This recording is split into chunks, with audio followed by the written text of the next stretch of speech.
Shalom Bapak Ibu dan Saudara, bertemu kembali di dalam Ephrata Devotion. Manusia seringkali melalaikan cinta kasih dari Allah di saat manusia dalam keadaan yang berhasil. Hari ini kita juga melihat seorang Raja Hizkia yang terlihat berhasil memimpin bangsa Yehuda dalam segala hal. Pernyataan tersebut jelas tercatat dalam 2 Tawari 32 ayat 30. Tetapi ia gagal dalam melanjutkan imannya kepada keturunannya, sehingga keturunannya di dalam kenyamanan dan keamanan yang terlalu nikmat, mereka mulai melupakan Tuhan. Mereka tidak lagi menganggap bahwa keberhasilan yang mereka peroleh adalah berasal daripada Tuhan. Maka ketika Raja Hizkia meninggal, anaknya yang bernama Manasye yang menggantikan sebagai raja dan memimpin atas Yehuda. Kepemimpinan Manasye berbanding terbalik dengan ayahnya Hizkia. Ketika Hizkia menjadi pemimpin dan ada masalah, ia selalu menghadapinya dengan bersandar penuh kepada Tuhan.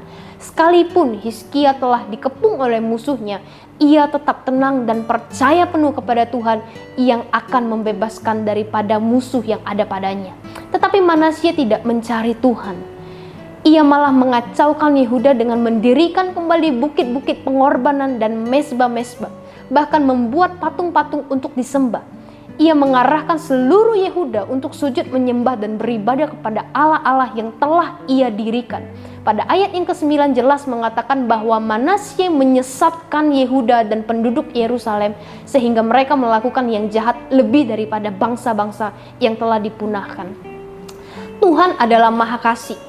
Tuhan tidak langsung memberikan hukuman kepada Manasye, tetapi Tuhan terlebih dahulu memberi peringatan kepada Manasye. Tetapi sayangnya Manasye dan rakyat tidak menghiraukannya. Maka Tuhan datangkan hukuman atas Yehuda dan Manasye ditangkap ke Babel. Dalam kondisi yang tidak berpengharapanlah Manasye teringat kepada Tuhan.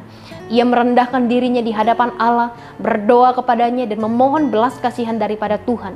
Maka Tuhan melepaskannya daripada hukuman tersebut dan memulangkan Manasye kepada kepemimpinannya atas Yehuda. Bapak Ibu Saudara, bukankah seringkali manusia sama seperti Manasye?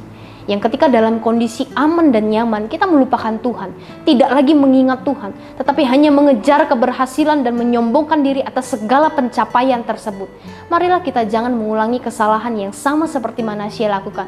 Marilah kita jangan melupakan kebaikan Tuhan dalam kehidupan kita. Janganlah kita melupakan apa yang kita miliki, karena itu semata-mata hanya berasal daripada Allah.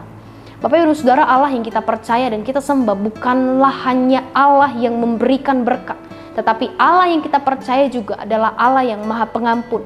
Sekalipun Manasye telah menyakiti hati Tuhan, sekalipun Manasye telah melakukan kekejian di hadapan Tuhan, tetapi ketika Manasye tahu untuk merendahkan diri di hadapannya dan memohon belas kasihannya dari Tuhan, Tuhan tidak melihat seberapa besar kesalahan atau dosa yang pernah dia lakukan. Tuhan mau mengampuni dan menghapus segala kesalahan kita. Hari ini kita belajar bersama untuk memberi pengampunan kepada sesama. Sekalipun mungkin orang tersebut pernah menyakiti hati kita, pernah membuat hal-hal yang tidak kita sukai, tidak kita senangi, marilah kita belajar seperti Tuhan juga memberi pengampunan kepada sesama kita. Marilah kita meneladani Tuhan yang memberikan kemurahan serta kasih kepada orang-orang yang sebenarnya tidak layak untuk kita kasihi. Mari kita berdoa. Bapa di surga, Bapa yang baik, Bapa yang mengasihi kami bersyukur Tuhan. Kami mempunyai Allah yang penuh dengan kasih. Ketika kami jatuh ke dalam dosa, Tuhan boleh mengampuni kami, menjadikan kami layak di hadapan Tuhan. Hari ini kami diingatkan kembali untuk kami boleh terus datang kepada Tuhan. Bersyukur karena Tuhanlah yang empunya hidup kami. Dan biarlah Tuhan kami pun boleh mengampuni orang-orang yang melukai hati kami, menyakiti hati kami, karena kami mau hidup seturut dengan kehendak Tuhan. Berkati kami, mampukan kami, dan tolong kami. Hanya di dalam nama Tuhan Yesus kami sudah berdoa dan mengucap syukur. Amin.